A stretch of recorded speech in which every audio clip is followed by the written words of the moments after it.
Hermanos, muy buenas tardes con todos ustedes. Bienvenidos. Bienvenidos, hermanos. Comenzamos inmediatamente con una oración. Oremos, por favor. Amado Padre Celestial, amado Dios, gracias Padre, gracias Señor, por interceder por nosotros. Gracias, oh Dios, por cuidar de nosotros. Gracias, Señor, por este día. Conoce, Señor, los corazones de cada uno de nosotros.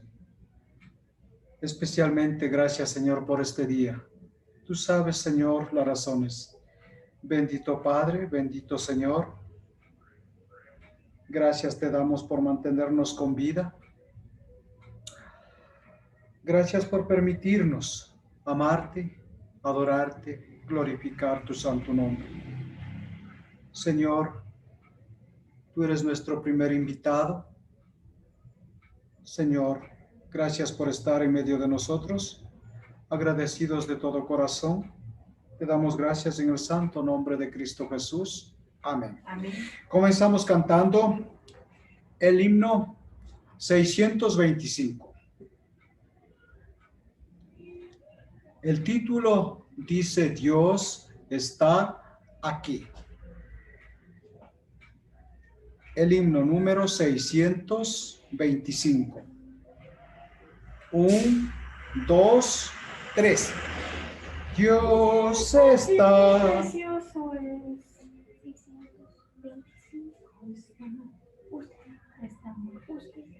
Bien está. Dios está aquí. Qué precioso es. Él nos prometió, ¿dónde están 2 o 3?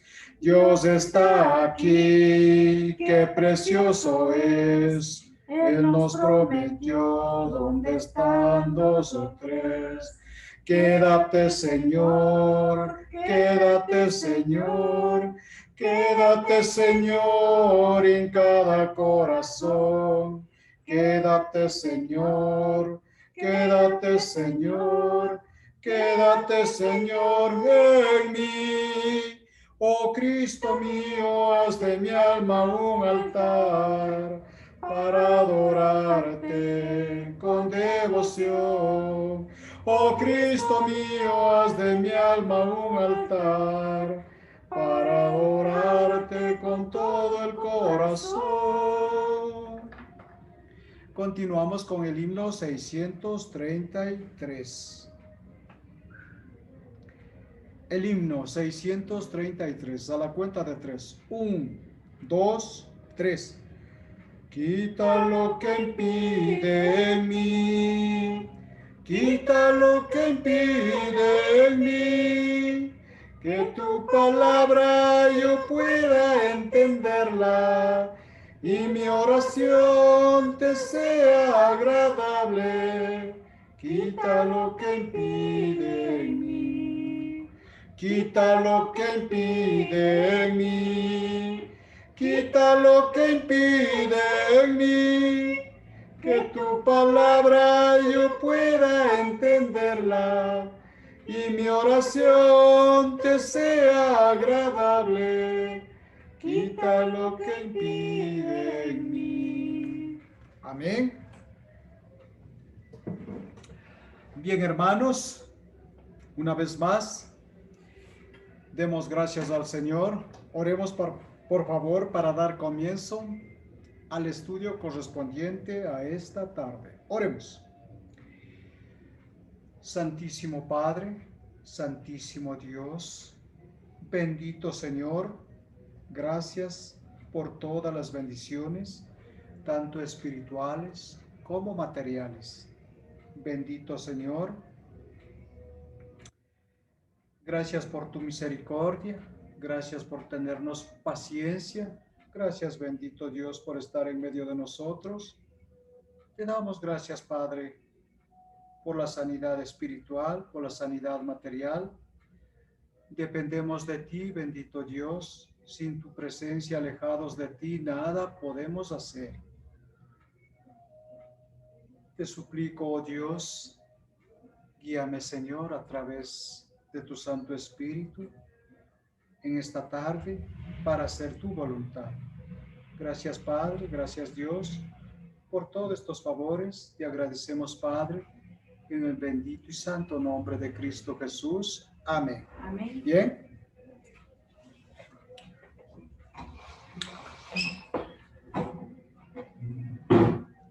Bien, amados hermanos,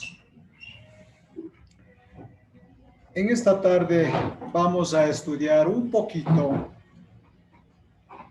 sobre el tema titulado la certeza o certidumbre. El tema del estudio se titula la certeza o certidumbre. Bien, hermanos, comenzamos. Esta palabra certeza, certidumbre, significa la seguridad que se tiene de alguna verdad o cosa. Nosotros como pueblo de Dios, ¿en quién tenemos depositado nuestra certeza? Solamente en Dios y solamente en Él. En los tiempos antiguos, Jacobo dijo lo siguiente sobre este tema. Jacobo dijo lo siguiente. Abran la Biblia, por favor, en el primer libro del Antiguo Testamento, Génesis, capítulo 28. Génesis, capítulo 28, versículos 16 y 17. Y damos lectura. Y despertó Jacob de su sueño y dijo: ciertamente Jehová está en este lugar, y yo no lo sabía. Y tuvo miedo y dijo: cuán terrible es este lugar. No es otra cosa que casa de Dios y puerta del cielo. ¿Por qué dijo Jacob estas cosas? Vamos a dar lectura el 10 y el 11, verso 10 y el 11 dice: salió pues Jacob de Beerseba y fue a Harán, y llegó a un cierto lugar y durmió allí, porque ya el sol se había puesto, y tomó de las piedras de aquel paraje y puso a su cabecera y se acostó en aquel lugar. Y soñó, he aquí una escalera que estaba apoyada en tierra, y su extremo tocaba el cielo, y he aquí ángeles de Dios que subían y descendían por ella. Bien, hermanos, en esto podemos decir lo siguiente. Jacob se quedó dormido a campo abierto, puso de cabecera unas cuantas piedras y quedó a dormir en campo abierto.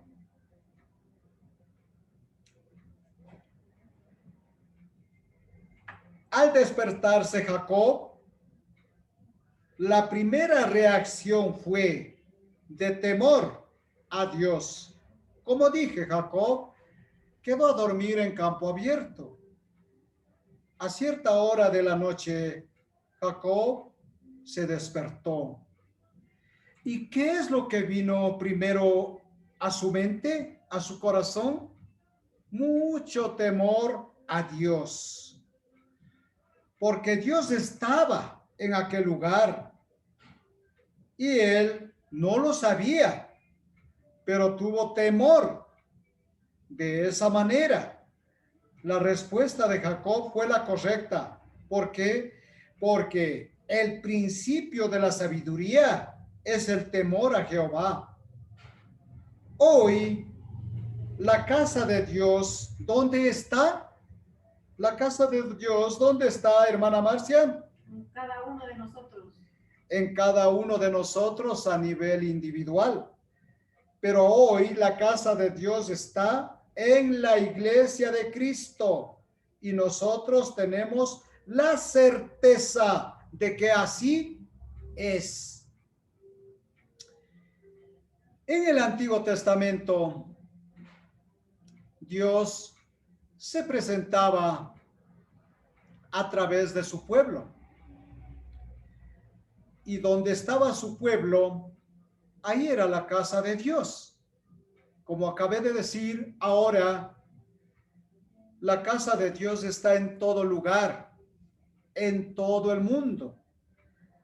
Donde haya una iglesia de Cristo fiel, ahí es la casa de Dios. Y eso hay en todo el mundo. A más de eso, a nivel individual, Dios ha hecho de nuestro corazón su templo. También dice que el Espíritu Santo mora en el templo. En el templo, ahora llegamos a ser cada uno templo de Dios. Por lo tanto, donde quiera que haya una iglesia de Cristo fiel, esa es la casa de Dios. Ahí está la escalera que sube hasta el cielo. Por ella bajan los ángeles, suben los ángeles. Y nosotros hemos comenzado a subir esa escalera, peldaño a peldaño. ¿Cuándo acabaremos de subir, hermanos? ¿Cuándo cree usted, hermana Marcia, que acabaremos de subir esa escalera? Hasta morir. Hasta morir. Cuando nosotros demos el último suspiro en este mundo, habremos llegado, habremos terminado de trepar esa escalera, porque cuando lleguemos al último peldaño que está en el cielo, habremos llegado al seno de Abraham. Entonces habremos terminado de subir esa escalera. ¿Dónde comienza esa escalera? En la iglesia de Cristo. Por eso, queridos hermanos, Dios nos ha dado mandamientos claros de que debemos de congregarnos. ¿En dónde? En la iglesia de Cristo. La iglesia de Cristo es el comienzo de nuestro camino. Y la iglesia, en la iglesia de Cristo está puesto la escalera por la cual estamos subiendo peldaño a peldaño y terminaremos de subir el día de nuestra muerte. Habremos llegado al último peldaño donde Abraham nos va a recibir. Bien, hermanos, eso es lo que soñó Jacob en el Antiguo Testamento. Luego, en otra época, en otro tiempo, Eliú expresó diciendo lo siguiente a Job. Ahora vamos a abrir la Biblia en el libro según Job, capítulo 32.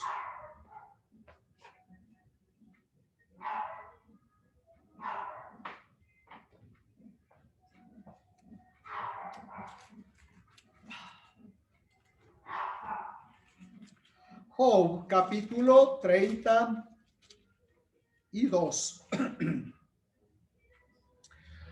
Versículos 8 y 9. Vamos a leer desde el verso 7 para poder entender mejor. Job, capítulo 32, versículos del 7 al 9.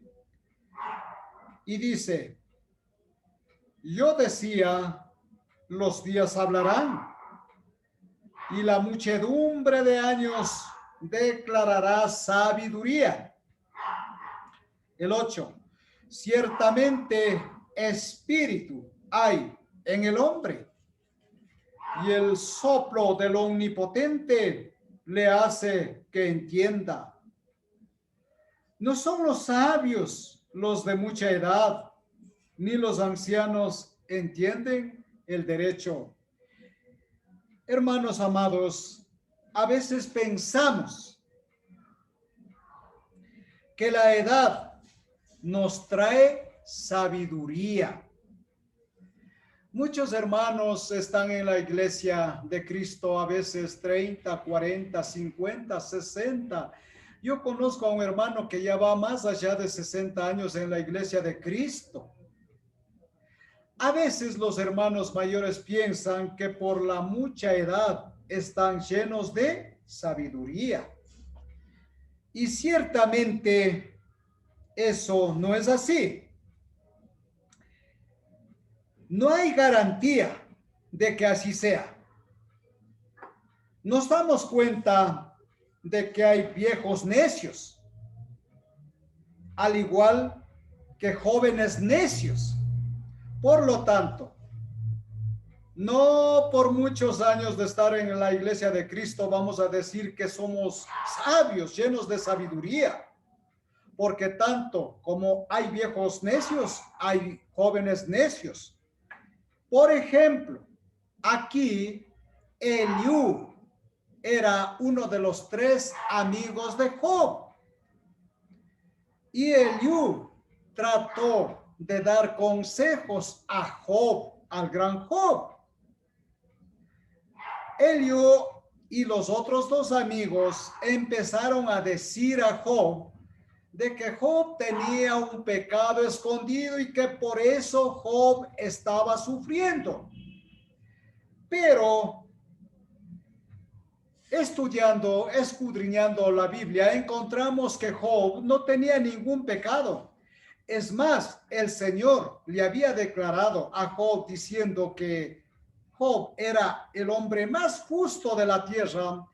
Eso lo encontramos en Job capítulo 1. Ustedes, si quieren, esta noche pueden estudiar Job capítulo 1. Ahí Dios declara a Job diciendo que Job es el hombre más justo del mundo. Por lo tanto, Job estaba en sufrimiento. Job mismo no sabía por qué sufría si él era un hombre justo, pero nosotros sabemos que Dios había hablado con Satanás. Satanás había pedido a Job para hacerle sufrir y Dios le había permitido. Solamente Dios había dicho que no toque su alma, nada más. Entonces, eso es lo que el mismo Job no sabía, y mucho menos los 3 amigos de Job no sabían. Y por eso, uno de los 3 amigos, llamado Eliú, pretende darle consejos a Job. Entonces, en ese sentido, yo digo, hay viejos necios y jóvenes necios que sin entender la palabra de Dios tratan de aconsejar a los hermanos, tratan de ser sabios con los hermanos. Debemos de tener mucho cuidado porque al final del libro de Job, según Job, en los últimos capítulos de Job, Dios le reprende duramente a los 3 amigos de Job. Y Dios le ordenó a Job diciendo que ore por esos 3 para que sean salvos, porque plenamente se habían equivocado los 3 amigos de Job. Entonces, por eso decimos que hay, por ejemplo, hay también viejos necios y jóvenes necios. Por eso, cuando nosotros tratemos de dar algún consejo a algún hermano, debemos de meditar profundamente, pensar primeramente en las palabras que vamos a decir o qué es lo que vamos a decir, o primeramente tratar de averiguar qué es lo que sucede al hermano. Estos 3 amigos de Job nunca preguntaron a Job cuál era su problema, de su sufrimiento. Simplemente vinieron, llegaron y trataron de aconsejar sin saber los pormenores. Esto nos enseña a nosotros, amados hermanos, cuando tratemos de dar algún estudio o cuando tratemos de dar algún consejo a los hermanos en la iglesia, debemos de preguntar, averiguar los pormenores para saber cuál es el origen de su sufrimiento. Entonces podemos empezar a aconsejar, pero siempre debemos de tener, como decir, preparar un bosquejo de palabras para poder aconsejar al hermano o a la hermana en la iglesia, y mucho más con los amigos o amigas que todavía no son bautizados. Debemos de tener mucho tino, mucho tacto para poder aconsejar. No cometer errores como estos tres amigos de Job, que no supieron aconsejar. Por eso Dios se enojó, los iba a castigar. Y Job actuó de intermediario, rogando al Señor, diciendo, por favor, permíteme orarte a ti, agradecerte a ti, pedirte perdón a ti, para que estos amigos míos sean perdonados. Todas esas cosas encontramos en los últimos capítulos del libro de Job. Ustedes, si quieren saber con la palabra en la mano lo que acabo de decir, estudien los capítulos, comenzando desde el 40 hasta el último capítulo. Entonces encontrarán todas las cosas que acabo de decir. Fracasaron estos tres amigos de Job. Al último, ya casi al terminar, asoma otro amigo, son cuatro amigos. El cuarto amigo sí tenía sabiduría, pero no totalmente. En ese sentido, mis amados hermanos, una vez más, debemos de tener mucho tacto, preparar nuestras palabras para cuando vamos a aconsejar a alguien o vamos a dar algún estudio. Preparemos un buen bosquejo, preparemos las palabras, preparémonos muy bien para poder aconsejar. De lo contrario, vamos a fallar, cometer errores, así como lo hicieron los 3 y 4 amigos de Job. Muy bien, vamos a seguir adelante. También encontramos, por ejemplo, vamos a ver, tenía la certeza de que el Espíritu de Dios lo había instruido para hablar.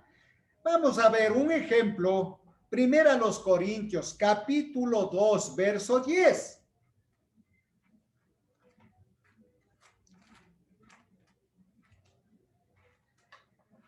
Primera a los Corintios, capítulo 2, verso 10. Pablo nos dice lo siguiente.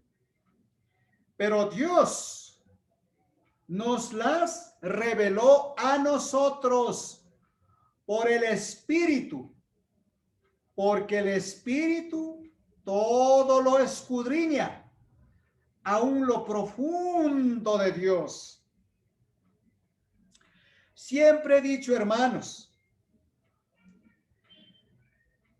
el hermano que va a predicar o algún hermano que va a dar consejos a otro hermano o va a dar estudio a otro hermano, siempre he dicho, déjese guiar por el Espíritu de Dios. De lo contrario, fallaremos.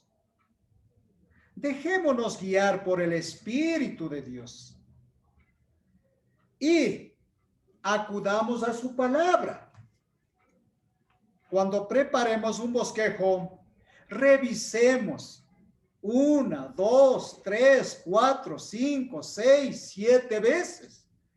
Siempre tenemos que estar revisando palabra por palabra si es posible, texto por texto. A veces ocupamos 9, 10, 12, 15 textos. Cada pasaje tiene que ser analizado de acuerdo a la palabra de Dios. Solo así podemos decir que el Espíritu de Dios nos está guiando. Con paciencia debemos de analizar pasaje por pasaje. A veces, como acabé de decir, en un mensaje, en un estudio, ocupamos 8, 9, 10, 11, hasta 15 versículos, 15 pasajes. Cada pasaje debe de ser plenamente analizado. Hay pasajes que tienen 2 puntos, punto y coma. Cuando tiene 2 puntos, ese es ya para un mensaje. El resto del pasaje es para otro mensaje. Todo eso tenemos que empezar a entender. A veces damos lectura a todo el pasaje sin tomar en cuenta los 2 puntos o el punto y coma. No todos los pasajes sirve para un solo mensaje, sino para 2, 3 mensajes, queridos hermanos. Por eso tenemos que analizar plenamente y tener, por eso la palabra, por eso el mensaje, por eso el estudio de esta tarde se titula certeza o certidumbre. Había dicho que certeza significa tener la seguridad que se tiene de alguna verdad o de alguna cosa. Tenemos que tener la certeza, la seguridad, la certidumbre de que estoy en la verdad. Si no tenemos esa certeza, debemos de volver a analizar, debemos de volver a estudiar.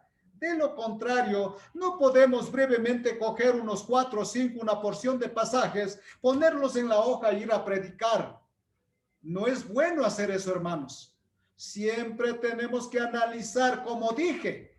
En la Biblia usamos el número 7, que quiere decir lo completo, lo perfecto, cabal, terminado. Significa el número 7.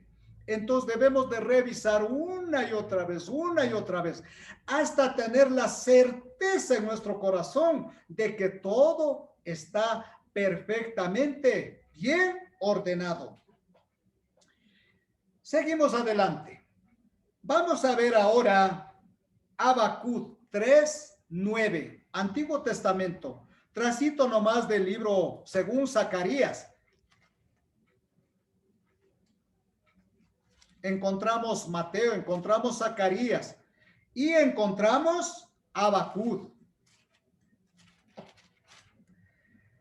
Libro según Habacuc, capítulo 3, verso 9. Y luego vamos a dar lectura el verso 19. Habacuc, capítulo 3, verso 9, dice: se descubrió enteramente tu arco. Los juramentos a las tribus fueron palabra segura. De eso estamos hablando. La palabra es perfecta. La palabra no tiene fallas porque Dios es perfecto. El Espíritu Santo es perfecto. En él no hay falla, no hay equivocación, porque Dios es inmutable, todopoderoso, y Dios es perfecto. Por eso Isaías dijo: Dios es santo, santo, santo. Y repetimos el texto una vez más: se descubrió enteramente tu arco, los juramentos a las tribus fueron palabra segura. El Señor en otros libros dice que nos ha dado su palabra bajo juramento. Como Dios no tiene otro mayor que Él para jurar, lo juró en su propio nombre, porque no hay mayor que Él. Entonces Él juró sobre su propio nombre. Por eso nos dice: los juramentos a las tribus fueron palabra segura. Entonces nosotros podemos tener la certeza de que cuando estudiamos el Evangelio, cuando estudiamos su palabra, encontramos en toda la Biblia encontramos las promesas de que un día vamos a ser y vivir eternamente con Dios en el cielo. Por eso practicamos esta palabra segura, al 100% segura. Y tenemos la certeza, la seguridad de que un día estaremos en el reino de Dios. Estamos ya en el reino de Dios, pero estaremos, como el día domingo dije, plenamente con Él, sentados a su mesa, dialogando con el Señor. En esa certeza, en esa certidumbre vivimos, amados hermanos. Porque Dios controla totalmente los cielos, la tierra, el agua y todo lo que en él hay. Habacuc describe a Dios como el Dios de Abraham, de Isaac y de Jacob, y el Dios y Padre de nuestro Señor Jesucristo. Él es el Dios de la gloria que revela su creación. Él es el Dios vivo que hace que se vean ridículos los ídolos muertos que hay en este mundo. Él es el Dios único que tiene poder para dar órdenes en el cielo y en la tierra y en el mar. Él es el Dios de la victoria que dirige a su pueblo al triunfo. Sabiendo estas cosas, queridos hermanos, les pregunto, ¿podremos dudar de esta palabra segura? ¿Podremos dudar del Evangelio? ¿Podremos dudar de la palabra de Dios? Por supuesto que no. Nunca he dicho siempre, nunca dudemos de la palabra de Dios. Si dudamos de la palabra de Dios, es como si estuviéramos dudando de la existencia de Dios. Recuerden siempre, Dios es Dios vivo. Por eso el Señor dice en el Evangelio según Lucas, dice, Dios es Dios de vivos, no Dios de muertos. ¿Saben a quiénes dicen muertos?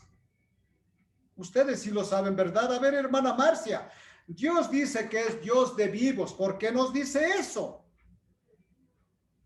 Porque todo el mundo está muerto. Porque todo el mundo está muerto. Mientras no conozcan a Dios, el mundo entero está muerto. Ahora dirán, he dicho tantas y tantas veces este pasaje sobre según Timoteo. Pablo a Timoteo dijo que viviendo están muertos. Si yo les digo a un incrédulo, usted está muerto, seguro me va a pegar. Va a decir, ¿cómo me viene a decir que yo estoy muerto? Yo estoy bien vivo. Sí está vivo, pero solo en la carne. Su alma, su espíritu está muerto porque usted todavía no obedece a Dios. En ese sentido, el pasaje dice, viviendo están muertos. Bueno, ustedes ya lo saben, queridos hermanos, ¿no? Pablo escribió lo siguiente. Vamos al Nuevo Testamento, segunda a los Corintios, capítulo 1, verso 20. Sobre este tema, Pablo escribió un precioso pasaje en segunda a los Corintios, capítulo 1, verso 20.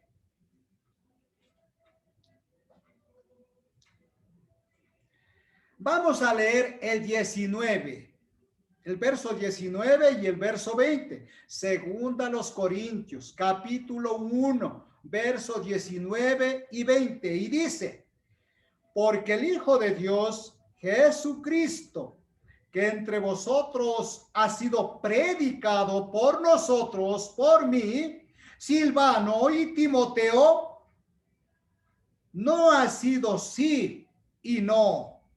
No ha sido sí y no, mas ha sido sí en él. El verso 20.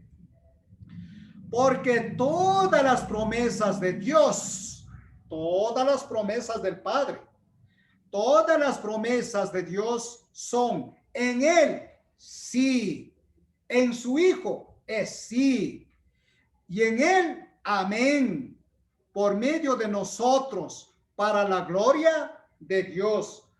Explico, hermanos, escuchen.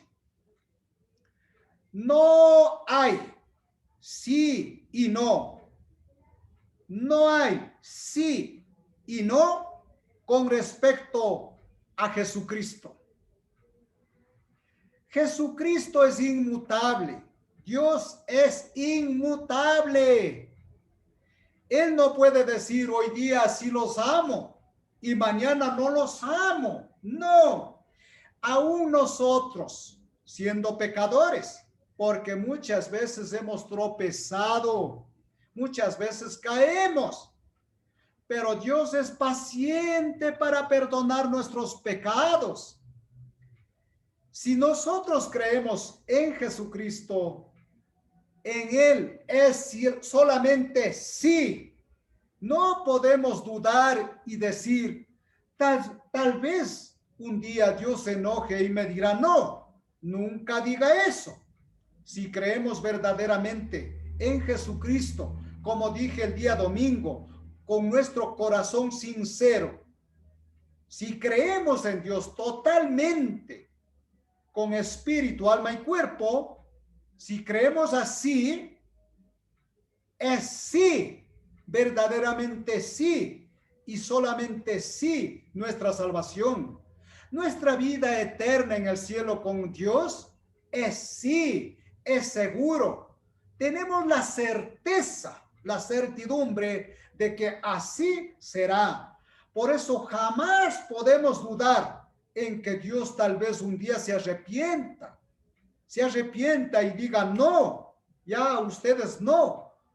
En el Señor Jesucristo siempre será sí a la verdad, sí a la salvación, sí a nosotros. Hermanos amados, en esa certeza vivimos. Por eso podemos decir, tenemos la certeza de que Él es eterno. Él es eterno para los que confiamos en Él. Sus promesas se cumplirán al pie de la letra. En esa certeza vivimos. También el escritor a los Hebreos dijo lo siguiente. Vamos al libro a los Hebreos, capítulo 6, verso 11. Libro a los Hebreos, capítulo 6, verso 11.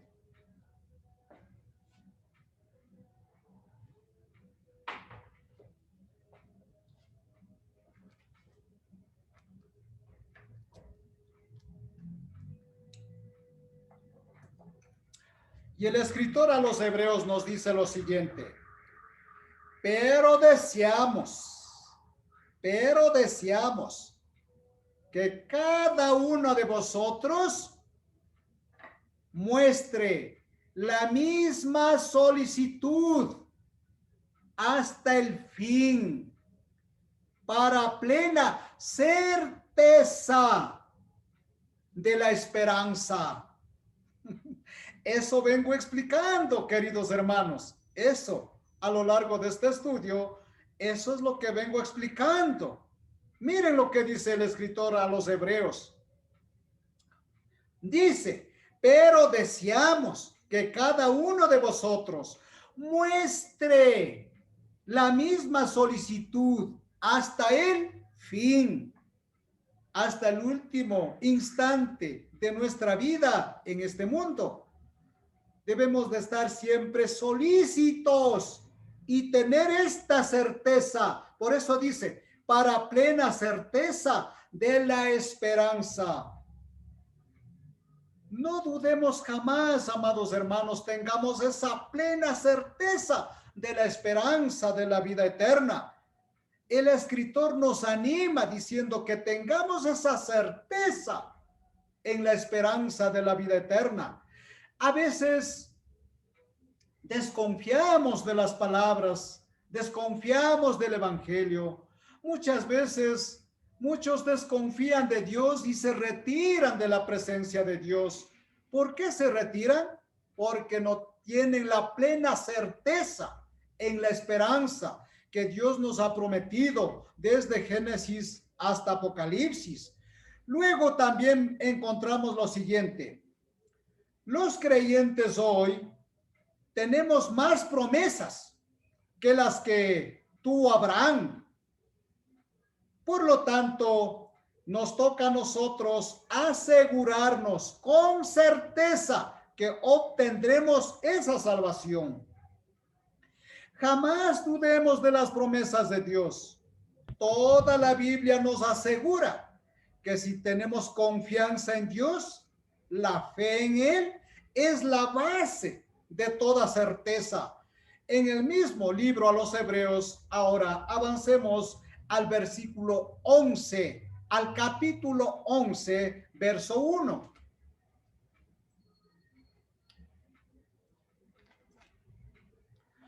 Capítulo 11, verso 1, el escritor nos dice lo siguiente: es pues la fe, la certeza, es pues la fe, la certeza de lo que se espera, la convicción de lo que no se ve.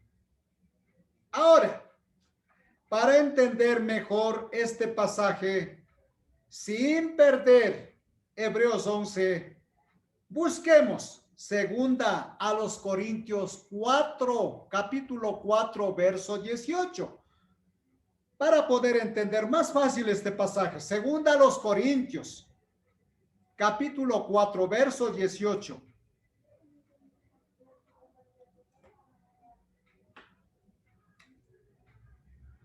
Y dice el verso 18: no mirando nosotros las cosas que se ven, no mirando nosotros las cosas que se ven. ¿Por qué nos dice Pablo eso? ¿En qué vemos nosotros la mayoría de nuestro tiempo? Antes de convertirnos, ¿qué es lo que mirábamos más nosotros? ¿En qué estaba centrado nuestros pensamientos antes de convertirnos? ¿En qué? En los placeres de la vida, en los deseos de la carne, en la vanagloria de los ojos, muchos en las drogas, en la fornicación, en la mentira, en el robo, en el homicidio. En eso estábamos puestos los ojos antes, en las cosas que se ven. Pero ¿qué nos aconseja Pablo en esta tarde? Nos dice, no mirando nosotros en las cosas que se ven, sino las cosas que no se ven. Pues las cosas que se ven son temporales, pero las cosas que no se ven son eternas. Hermanos amados, por eso vivimos por fe. Miramos las cosas que no se ven. Creemos y tenemos la certeza en las cosas que no vemos. O sea, estos ojos de carne no lo ven, pero nuestro espíritu, nuestra alma, siente que toda la palabra de Dios es verdad y que un día este hombre interior que se llama alma o espíritu estará a los pies del Señor. Como dije el día domingo, estaremos en la mesa del Señor, participando de su banquete. Estaremos conversando, dialogando con el Señor como grandes amigos. En esa certeza vivimos. ¿Vemos esas cosas? Por supuesto, todavía no lo vemos, pero en esa certeza vivimos. Esa es la fe de la cual habla Hebreos 11:1 y dice, es pues la fe, la certeza de lo que se espera, la convicción de lo que no se ve. ¿Recuerdan, hermanos, que hace 2 meses dije, a Dios hay que amarlo por convicción y tener dominio propio? A Dios hay que seguirlo voluntariamente.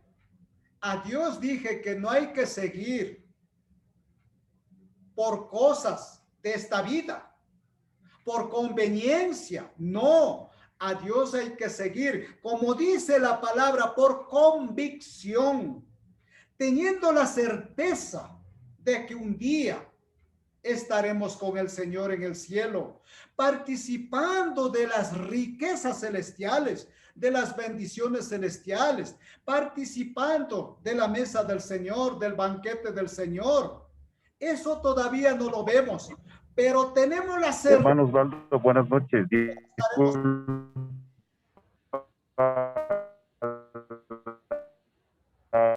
yo no tengo audio, no sé si o allá o si todos tienen audio, no sé, yo no te escucho.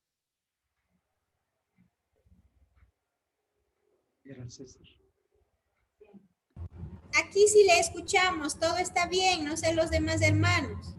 Yo también lo escucho. ¿Todos están escuchando? Sí, sí se escucha. Tal vez le silenció, tío. César. Amén, muchas gracias, muchas gracias. Seguimos adelante. Yo también sí le escucho muy bien, hermano. Gracias, gracias. A ver, Cecita, ¿ya nos oye? ¿Ya nos escucha? Ahora sí, fuerte y claro, hermano, siga por favor. Gracias, gracias, de acuerdo. Seguimos adelante.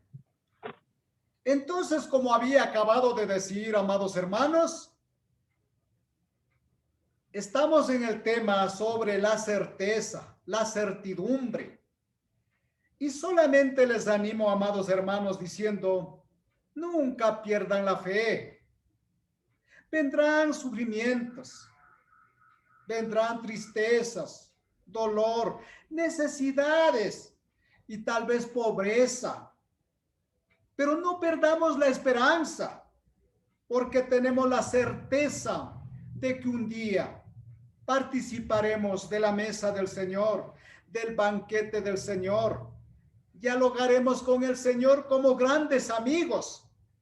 El día domingo había dicho, dos de nuestros queridos hermanos de la Iglesia de Cristo se nos adelantaron. También se nos adelantó una amada hermana. Ellos tuvieron la certeza, creyeron en el Señor, nunca dudaron, nunca dudaron. Recuerdo al hermano César, al hermano Cecita Malquinga, recuerdo al hermano Guillermo Salazar, a la hermana Olguita. Nunca dudaron del Señor, tuvieron la certeza de que un día estaremos con el Señor. Había dicho el domingo, ellos ya están en la mesa del Señor, invitados a su banquete. Ellos dialogan hoy con el Señor. Esa certeza también nosotros tenemos. Por eso nunca pierdan la fe, nunca duden del Evangelio, nunca duden de la palabra de Dios. Vivimos en esa certeza. Eso significa lo que dice Hebreos 11:1. Es pues la fe, la certeza de lo que se espera, la convicción de lo que no se ve. Queridos hermanos, nuestros ojos de carne no pueden ver, pero ciertamente el hombre interior, que se llama alma o espíritu, él sí lo ve, él sí lo siente. Por eso a veces lloramos. Cuando oramos, lloramos. Cuando leemos el Evangelio de Juan, en muchos capítulos se nos rompe el corazón viendo el sufrimiento del Señor Jesús, viendo lo amoroso que eran los discípulos, los apóstoles. En esa certeza vivimos, queridos hermanos. Nunca duden de la palabra del Señor. Hermanos amados, como conclusión, tenemos la certeza, tenemos la certidumbre de todo lo dicho en esta tarde. Tenemos la certeza en las cosas que Dios nos ha prometido. Por eso hay que confiar en Él y no en las riquezas. Primero vamos a leer Hebreos, capítulo 13, verso 8, por favor, Hebreos, capítulo 13, verso 8. En este pasaje encontramos lo que es Dios. Y dice el verso 8, Jesucristo es el mismo ayer y hoy y por los siglos de los siglos. Amén. Así es Dios. Dios es igual, como dice la palabra. Dios es el mismo Dios del Antiguo Testamento. Es el mismo Dios hoy y será el mismo Dios en el futuro, en la eternidad, porque Él nunca cambia. Él es inmutable, Él es eterno. Por eso la palabra de Dios dice, Jesucristo es el mismo ayer y hoy y por los siglos de los siglos. Así es Dios. Como dije hace unos 10 minutos, Dios nunca cambia. Sus promesas ya es una realidad, como dije el día domingo. Ya vivimos en una realidad, pero nuestros hermanos que se nos adelantaron, ellos ya viven una realidad plena con Dios. Veamos lo que dice en Primera de Juan, capítulo 3, verso 2. Primera de Juan, capítulo 3, verso 2. Primera de Juan, capítulo 3, verso 2. Dice, amados, ahora somos hijos de Dios. Lo sabemos muy bien, ¿verdad? Ahora, recién somos hijos de Dios. Y aún no se ha manifestado lo que hemos de ser. En esa certeza vivimos, queridos hermanos. Todavía no se ha manifestado lo que hemos de recibir arriba. Aquí solo tenemos, como dije, preocupaciones, sufrimientos, dolor, lágrimas, enfermedades, necesidades, pobreza. A veces decimos que poco dura la alegría. Así es, porque la alegría de este mundo es temporal. Por eso busquemos la alegría eterna, que nunca se acabará. Pero como dice la palabra, y aún no se ha manifestado lo que hemos de ser. Pero para nuestros hermanos que se adelantaron, a ellos ya se lo manifestó Dios. Ellos ya están con Dios, como dice la palabra, dice, pero sabemos que cuando Él se manifieste, seremos semejantes a Él, porque le veremos tal como Él es. Todavía no le vemos tal como Él es. Sabemos lo que Él es, porque dice, Jesucristo es el mismo ayer y hoy, y por los siglos de los siglos. Sabemos que Él es eterno, Él no cambia, Él es inmutable. Pero todavía no hablamos frente a frente, así como habló Moisés cara a cara. Pero nuestros hermanos que se adelantaron ya están hablando cara a cara, están frente a frente, sentados en su mesa, invitados a su banquete.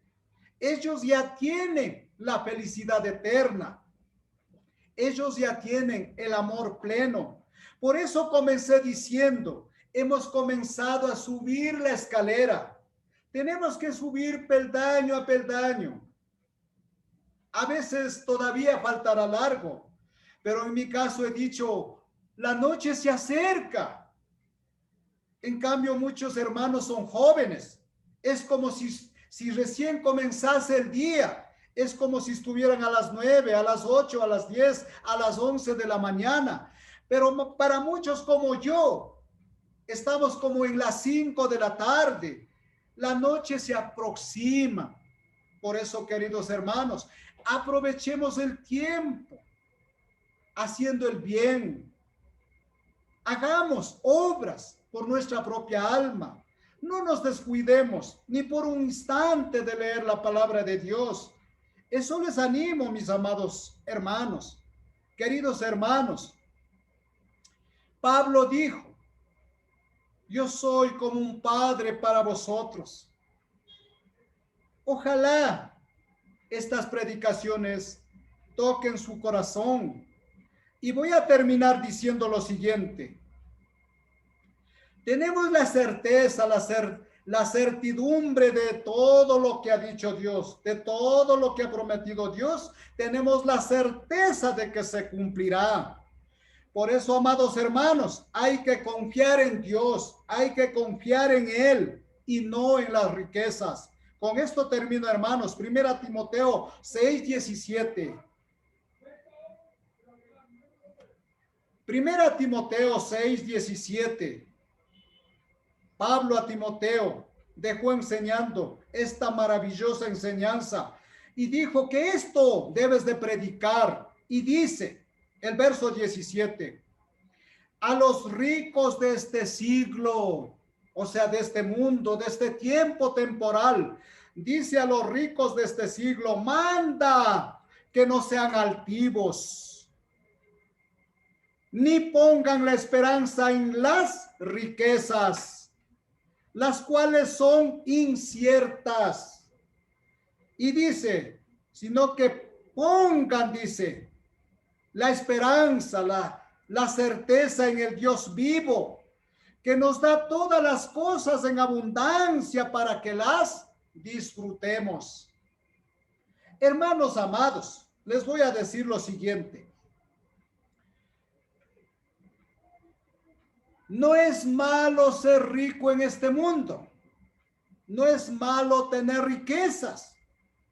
Si usted, amado hermano, querida hermana, algún amigo que nos escucha, si usted es responsable en la vida, si a usted le gusta trabajar, está muy bien, siga trabajando. Y si Dios le ha dado algo, guárdelo, guárdelo, porque han de venir tiempos de necesidad, tiempos de pobreza. No solo serán felicidad, no solo será, como dice el libro, según los Hechos, dice, vendrán, dice, días, como dice, días de refrigerio, vendrán, dice, días de refrigerio, pero en este mundo está comprobado que pocos son los días de refrigerio, más son los días de necesidades, de pobreza, de enfermedades, de dolor. Por eso, queridos hermanos, es necesario poner fe en el Dios vivo. Si tenemos fe, ponemos a los pies nuestra vida, nuestro servicio. Dios quiere que sirvamos en espíritu, cuerpo y alma. Si así servimos, tenemos la certeza de que un día Dios nos dará riquezas duraderas hasta la eternidad. Ahora, lo que quiero decir es lo siguiente. Nosotros, acabé de decir, no es malo ser rico, pero si algún hermano, alguna hermana, algún amigo es rico, no hay problema. Dios acepta a todos. Para Dios no hay acepción de personas. Lo único que quiero decir es lo siguiente. Nosotros no somos propietarios de las riquezas, solo somos administradores. Si tenemos riquezas, es por la bondad de Dios, es porque Dios lo ha bendecido y no porque tenemos algún mérito especial. La posesión de riquezas materiales, si los tenemos, debe hacer a la persona humilde. Queridos hermanos, mientras más tenga, aprendamos a ser más humildes, más sencillos, más amorosos con el prójimo, más amorosos con sus hermanos, con sus familiares, con los vecinos, en la calle, en la ciudad donde vivimos.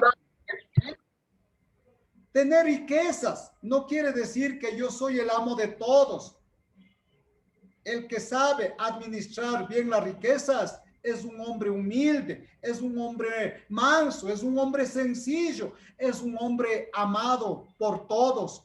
Eso es lo que debemos de aprender. Lo que quiero decir es, debe hacer al hombre o a la persona humilde y motivarnos para que glorifiquemos a Dios y no a nosotros mismos. Queridos hermanos, con esto he llegado al final de este estudio. Solo confío en el Señor y confío también en ustedes, amados hermanos, que de todo lo que hemos visto de las cosas del Señor, algo lleven en sus corazones. Y si algo en esta tarde, en esta noche, si algo ha clavado como una espina en sus corazones, póngalo en práctica y siempre tratemos de hacer buenas obras a nuestro prójimo. Queridos hermanos, he dicho, oremos para despedirnos. Oremos. Santísimo Padre, Santísimo Dios, Dios Padre, Dios Hijo, Dios Espíritu Santo. En esta tarde, Padre, te loamos, oh Dios. Glorificamos tu santo nombre. Nos has permitido hacer tu voluntad. Confiamos, oh Dios, que este pequeño sacrificio llegue a tu presencia como un aroma agradable. Bendito Padre, bendito Dios, te agradecemos con todo el corazón. Ahora ya sabemos cómo es amar con todo el corazón. Aprendimos el domingo pasado de cómo es de amar a Dios con todo el corazón. Por eso nos atrevemos a decir hoy, bendito Dios, te amamos, te adoramos. Señor, glorificamos tu bendito y santo nombre con todo el corazón, con todo el alma, con todas nuestras fuerzas, con toda nuestra mente. Te amamos, oh Dios, y glorificamos tu bendito y santo nombre. Rogamos y suplicamos por estas bendiciones y favores en el bendito y santo nombre de Cristo Jesús. Amén. Amén. Gracias, hermanos. Hasta el próximo primer día de la semana. Que Dios te bendiga.